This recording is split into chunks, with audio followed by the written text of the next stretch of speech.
في آخر 5 ل10 سنين بدأ يدخل الكونسبت بتاع شيرنج الفيلير ستوريز، ان انت تشارك الفشل زي ما انت بتشارك قصص كده. النجاح.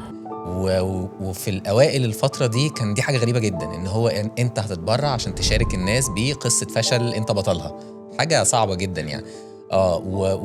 والحقيقة ان بعد فترة بتبدأ تعرف ان قصص الفشل دي انت بتتعلم منها اكتر بكتير من قصص النجاح، وغيرك بيتفادى انه يقع في نفس المشكلة، فهي في أرض الواقع أهم من قصص النجاح.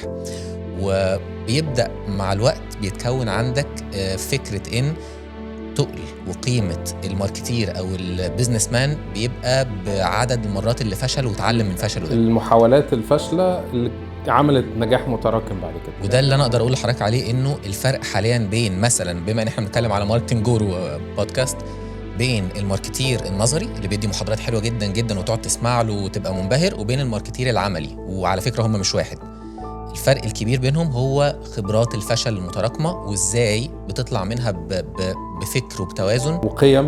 بالظبط، وبتغير ملامحك إلى حد ما كتير جدا. برضو في حكمة بتقول إن كل تجربة ألم بيجي بعدها علم، يعني لا تتعلم إلا حينما تتألم.